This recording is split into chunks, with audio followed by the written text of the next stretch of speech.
if I would go back and restart my watercolor journey, these would be my top 5 things I would focus on. So first I would ask myself, what is my intention with watercolor painting? Do I want to just have fun and relax from time to time? Or do I want to develop a more regular painting practice and really commit to it? Or do I want to even develop serious skills at some point and master this medium? Because depending on this intention and your reason why you want to learn or pick up this medium is something that you'll always come back to, because depending on that, you'll make your decisions about what supplies to buy, if you need a teacher, if you need to sign up for a class, if you need regular painting classes where you need to actually show up. For example, if you're saying, I really want to have a hobby that I can do on a regular basis because I see myself like kind of making everything and everyone a priority and I never make time for myself. So when you start watercolor painting with a decision and kind of like commitment and declaration that I'm starting this hobby, I'm starting to learn this medium because I want to have dedicated time for myself, to have boundaries for myself, because I tend to say yes to everyone, everything but myself. Because then when the time will come where, next week or in 2 days you have a lesson and you then start noticing, I don't know, I don't feel like it, but I also have to do this and that. And then you start like considering skipping on that. You can come back to, wait a second, I signed up for this class because I wanted to have more time for myself. I wanted to have a hobby because I tend to work all the time, do all the things, but I don't have dedicated me time. And then you can be like, okay, do I actually cancel my class, don't show up, or am I actually showing up and then move things around because I declared I will make the time? Because oftentimes it's so easy to just go into old habits where it's maybe if the habit is to do everything for everyone else but not yourself, or overworking all the time but not making time for yourself. It's almost like developing a new habit to showing up for yourself, to make the time for yourself. And having that will be like your North Star. So something that you always come back to. Why did I start? What was my intention? And then you can recalibrate and decide, do I really skip on this lesson? Do I really skip or maybe quit because I don't have time? But wait a second, I wanted to make this, so I make the time for myself. So you can see how it all relates, and having that as the very first thing will help you to kind of realign and move forward. Now, if your intention is to develop a regular painting practice so you can not only have more fun in your life, but also to develop your skills and learn how to fully express yourself with this medium, then I would choose the right type of supplies. Because the right type of supplies is the key to success. Because choosing supplies is not about just choosing and kind of like picking whatever says watercolor on it. It's really about setting yourself for success. Because one of the biggest mistakes I see a lot of watercolor beginners are making is they think that just because they are a beginner, they need to kind of like select supplies that are cheaper and maybe have more variety, more colors, and just really save money. But what you end up actually doing is you're wasting a lot of money, because in the end, you'll have paper that isn't performing because you just get blotchy, uneven results. The paint dries more pale and streaky. Maybe your brush doesn't hold as much water and paint, and maybe the colors or the watercolor set is just muddy when you mix it together and look dull. If you need help in picking the right supplies and learning about how do I even know if I have good supplies or how to look for good supplies, make sure to download my free guide to watercolor supplies, where I talk all about it and also give you some suggestions that you can look into and really set yourself up for success.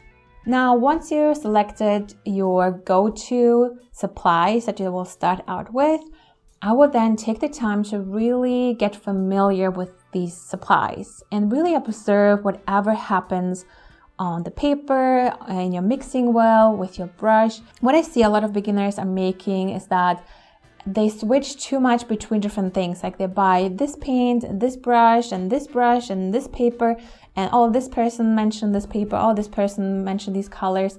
And then they buy new supplies, which is fun, I know. But what happens is that you kind of don't develop the skills or the habit to use them properly. Because what happens is that if you, for example, have a set of paints that are not so pigmented and you like noticing that you really need to work hard on picking as much pigment as needed, then if you switch then now to more pigmented paint, you will transfer the same habit, and then you almost like use too much pigment, and then you need to kind of adjust again because this color is too pigmented, too high quality. The same goes with paper. Some paper, it's more durable, you can do whatever, and then you then switch to a different paper because someone mentioned that, and then masking fluid rips it, the paint dries pale. Even the brush can feel different, like how the handle feels in your hand. There's just so many variables that change that oftentimes then you need to always troubleshoot what went wrong. Is it my paper? Is it my brush? Was it the paint? Because you switched around, you need to remember what you used. And if you're a member of my watercolor membership, you know how I'm using like the same colors, the same brushes all the time. It's pretty much just copy and paste the supplies that I'm using to any class that I'm doing.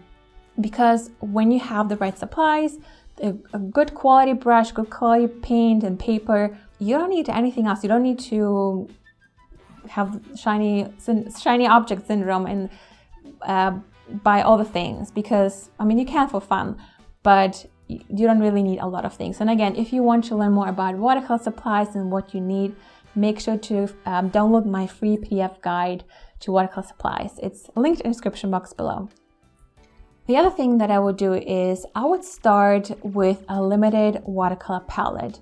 What I mean by that is that, I know it's very tempting to get a set with 50 different colors. Maybe they have even fancy, pretty, fun names, but you don't need all the colors. And again, if you just want to have like a more relaxed, fun hobby where you don't think too much about anything, you just grab and paint and relax, that's totally fine. But if you want, for example, to really develop your watercolor painting skills and express yourself fully with this medium, then I would highly recommend to really start with a few simple colors. So two versions of red, blue, and yellow. One is warm, one is cool. And if you have no idea what I'm talking about, again, I have also a PDF guide on color mixing where I walk you through how to mix colors, what colors you need to get the most out of your set.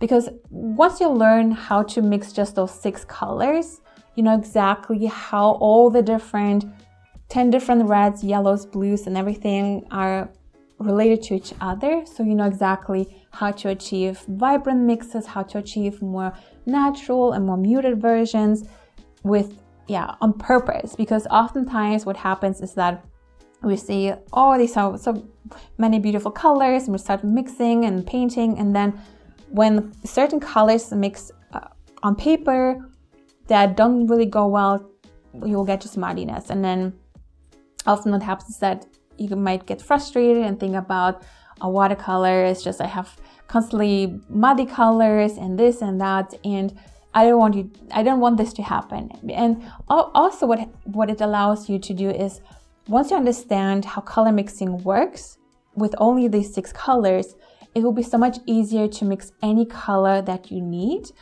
no matter what another artist is using. Because you will notice, this person uses this more coolish, purplish, slightly brownish mix. Then you'll know, okay, I need to first use these colors, and then I need to tweak this color to make it more muted, and then blah, blah, blah. So it's you don't have like, oh my gosh, I have like 5 million colors, but I don't know which one I should choose. It's more like, okay, I've got this, because you took the time to learn about color mixing. And again, if you want to learn more about it, I have resources about it, links linked in the description box below, so check it out.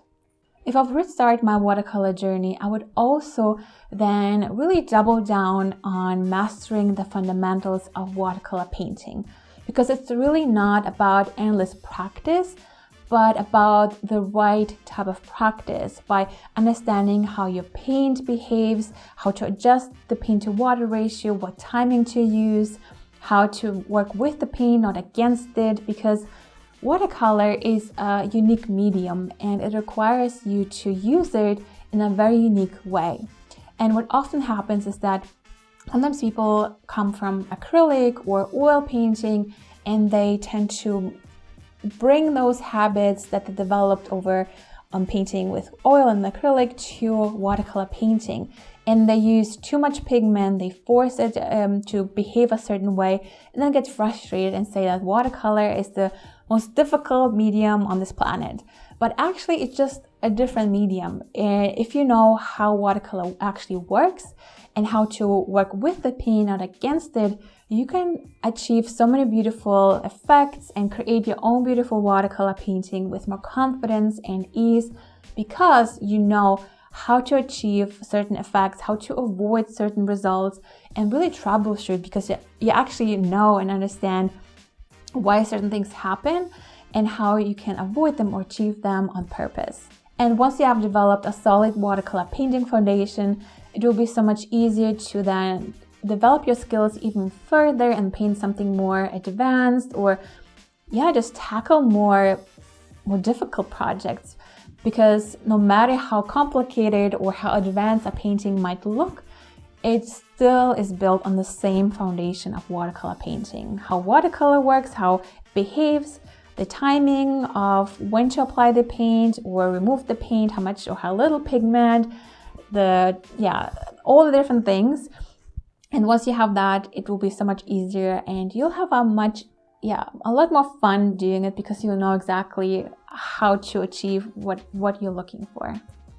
And lastly, instead of chasing perfection, I would always focus on the process, because no matter what happens on the paper, you always learn something. And one of the quotes I love that I learned from a mentor is that you either get what you want or the lesson you need. So when you're painting and it's a complete mess, it's a good thing, because now you have something on paper that you can work with. You can troubleshoot, you can identify what really worked, what you really like about it, and what you learn from it. Maybe you were too fast, too slow, maybe you used too many colors, too little, maybe you used too much of that or too little of that. And then you'll know, okay, this is what I need to pay attention to whenever I try it again. So it's not about beating yourself up or having this representation of whether or not you can paint, or if you can call yourself an artist, or if you're like total, something. But it's more like just paint on paper, and just an opportunity to learn, to have fun, and to really become the person in the process. So it's all about who do you get to become during the painting process? Who do you get to become when you face challenges? And who do you get to become in the process of achieving a certain goal, achieving a certain painting, achieving or getting to something? Like, even when you have the intention of point one, like setting your intention, if your intention is, for example, making more time for yourself, and it's maybe very difficult to actually stick to the plan, maybe it's difficult to say no to someone, but in the process of saying no to someone, to actually sticking to a plan, to sticking to the time that you set for yourself, you become the person who doesn't neglect themselves, who doesn't let themselves down because constantly say one thing but do the other thing, but someone that you can trust, so you can trust yourself, someone who sets boundaries and sticks to them. Like, really a person who maybe someone will be like, wow, she's so good at like really making time for yourself and saying no, like I wish I could do that. Like, so you become maybe a role model for someone. So it's not about the thing to do or not do. It's more like, yeah, who do you get to become? Who do you get to become in the process of pursuing whatever you want to pursue? Even making time for yourself, developing a new skill, tackling a more advanced painting reference. Who do you get to become in the process? And if you'd like my support on your watercolor journey, make sure to check out the description box below where I have my PDF guides linked, my membership, and any other resources that will help you as well. Thank you so much for watching. Have a wonderful day, and I'll see you in the next video. Take care.